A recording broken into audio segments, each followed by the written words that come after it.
जब एलजी सरकार ने हमें 11 रुपए बढ़ाए, वो 11 रुपए जब हमारे लिए बढ़ाए तो हमने सोचा कि अब एलजी सरकार हमारा मसला हल नहीं करेगी और ये 11 रुपए हमारे मुंह पर तमाचा मारने वाली बात को उठाते हैं और एलजी प्रशासन के पास पहुंचाते हैं। जैसे कि आपको मालूम है कि 22 जून से हम लगातार हड़ताल पर बैठे हुए हैं। पहले भी हमने कामशोल की हड़ताल रखी हुई थी और उस हड़ताल में हमने जब कंपनी बाग का पानी बंद किया तो जिसमें कंपनी बाग का पानी बंद करने से जम्मू में हाहाकार मच गया, जिसमें एसएमजी हॉस्पिटल आता है, जीएमसी गवर्नमेंट हॉस्पिटल आता है और सेक्रेटरीट आता है और ऐसे कितने सरकारी दफ्तर थे वहाँ पानी बिल्कुल बूंद नहीं गया और हाहाकार मच गया।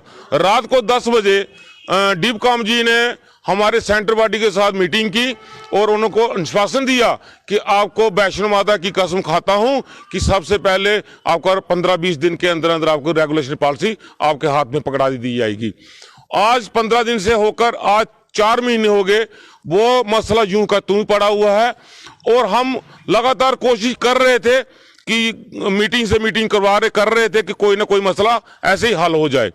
जब एलजी सरकार ने हमें 11 रुपए बढ़ाए, वो 11 रुपए जब हमारे लिए बढ़ाए तो हमने सोचा कि अब एलजी सरकार हमारा हल नहीं करेगी और ये 11 रुपए हमारे मुंह पर तमाचा मारने वाली बात हो गई।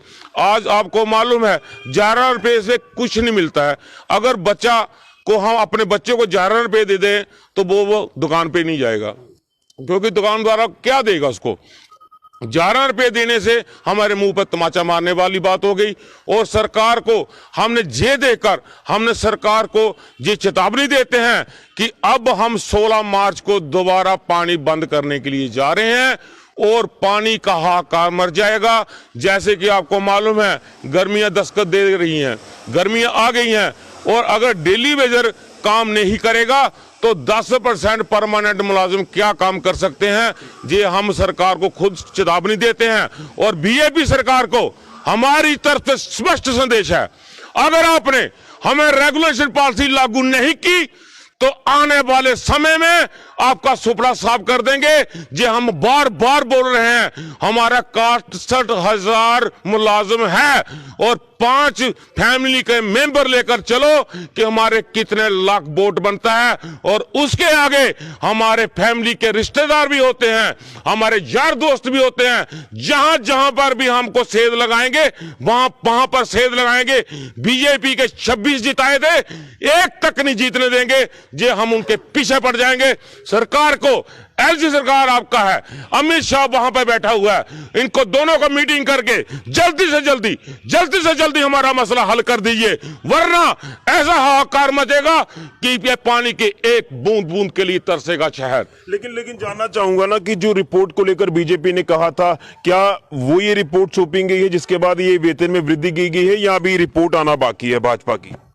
भाजपा की रिपोर्ट पता नहीं कौन से गुलदस्ते में डाल कर रखी हुई है कि जो आज तक वो एलजी सरकार तक नहीं पहुंची है नहीं पहुंची, उसका हमें कोई ज्ञान नहीं है। हम बीजेपी सरकार पर हमें विश्वास था कि इन्होंने कमेटी बनाई है, कुछ ना कुछ तो करेंगे। वो कमेटी जैसे बनी थी वैसे की वैसी है। जैसे कि अब पहले भी कमेटियां बनी हुई थी, एनवीसीएल की कमेटी बनाई थी और जो हमारे मुलाजिम जो श्रीनगर में है, जो टारगेट किलिंग हो रही है, वो मुलाजिम भी हमारे बैठे हुए थे, उनके लिए भी कमेटी बनाई थी। आज तक उनका भी मसला हल नहीं हुआ तो हमारे कहां से मसला हल होगा? ये झूठे विश्वासन दे रहे वाली बात है। रविंद्र रैना जी आज चुप क्यों हैं? आज उनके पास मीडिया जा रहा है कि वो पूछ रहा है कि प्रॉपर्टी टैक्स कहां से देंगे, ये जम्मू कश्मीर देने के लायक है या नहीं है, तो वो चुप, वो बोल नहीं रहे। वो बोल रहे हैं कि डेली वेजर का मसला हल होगा या नहीं होगा, वो चुप, वो वही का वही मसला वाला पड़ा हुआ है। वो बोल रहे हैं एनवीसीएल का मसला हल होगा या नहीं होगा, वो चुप। क्योंकि उनके बोलने के लिए अब कोई स्वस्थ शब्द नहीं है। वो झूठ बोलते आए हैं। झूठ कब तक चलेगा? झूठ की राजनीति छोड़ दो। अगर आप भी, आपके पास टाइम है, अगर आपने हमें रेगुलेशन पॉलिसी डेली बेसिस कर दे दी तो आपके हम अपने बच्चों की कसम खाई है, आपको कंधे पे बिठाकर पूरे शहर में घुमाएंगे। अगर आपने हमें रेगुलेशन पॉलिसी नहीं दी तो आपका सुपड़ा साफ कर देंगे, लखनपुर के पार पहुंचाएंगे। ये स्पष्ट संदेश हमारा बीजेपी सरकार को है। लेकिन आपसे भी जानना चाहूंगा कि कितनी दिक्कतें, परेशानी, प्रॉब्लम जो वो आपके परिवार में आ रही है, बच्चों की फीस है, दाखिले शुरू हो रहे हैं, कितनी दिक्कतें आ रही हैं जो आपका मसला हल नहीं हो पा रहा? शुक्रिया ऋषि जी, बहुत ज्यादा मुश्किलें आ रही हैं हमें जी जी, कि इतनी मुश्किलें आ रही हैं हमें।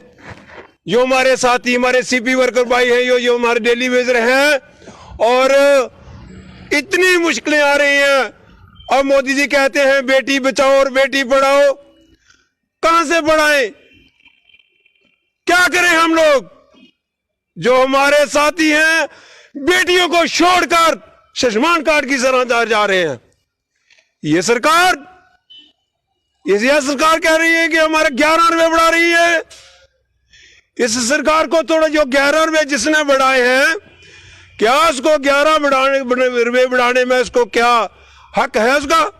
बिल मैं तो ये चाहता हूं कि जो 11 रुपए बढ़ाने वाला है, मैं उसको ये कहता हूं कि मैं तेरा क्या कहूं और क्या के तेरे को कहने जा रहा हूं। और हमारे साथ मजाक और धोखाबाजी, हम ये चाहते हैं कि जो अफसर साहिबान वहां पे बैठे हैं, जो डिबका में बैठा है, जो माता वैष्णो की कसम खाकर, जो हमारे साथ वो भी मजाक कर रहा है, हमारे साथ वो भी धोखाबाजी कर रहा है। ये छोटी छोटी बेटियों को छोड़कर जो बाप जा रहे हैं, और मोदी जी जो जब चीफ इंजीनियर, जहां पीएचई के जितने भी अफसर साहिबान है हमारे, जो बेटियों को छोड़कर बाहर जा रहे हैं, उनका घर बेलाव हो रहा है और उनके माँ बाप रो रहे हैं और उनकी जो बच्चे हैं वो रो रहे हैं, और आज तक उनके घर पे कोई भी अफसर साहिबान नहीं गया कि क्या हो रहा है इनको। और इतनी बहुत ज्यादा मुश्किलें आ रही हैं, हमें क्या करें? हम आर पार की लड़ाई है, अब आर पार की लड़ाई है। और फिर हम ये चेतावनी देना चाहते हैं कि 16 तारीख को मत में फैसला से करेंगे। हम भी पीछे जाकर, हमारे साथ किसी ने लाठी उठाने की कोशिश की तो वापस हम भी आने वाले नहीं हैं। हम भी बिल्कुल। तो ये चेतावनी है, यानी 16 तारीख को जो प्रदर्शन कर रहे हैं, जा रहे हैं, ये अब आर पार की लड़ाई है। बिल्कुल ऋषि जी, ये आर पार की लड़ाई होगी। अब पुलिस वालों को हम स्पष्ट संदेश देना चाहते हैं कि आप जो डंडे दिखाकर हमें भगाने वाले थे ना, अब हम डंडे खाएंगे भी और मारेंगे भी, और आपको वहां तक पहुंचाएंगे जहां तक आप पहुंचने वाले होंगे। लेकिन आखिर में ये जानूंगा कि भाजपा के साथ कोई आपके सेंटर बॉडी की कोई बात हुई है अभी इस मसले में? अभी तक कोई बात नहीं हुई है। भाजपा का झूठ की राजनीति करती है, आज नहीं पहले भी करती आई है। होगा। बिल्कुल संघर्ष होगा। अब आर पार की लड़ाई होगी।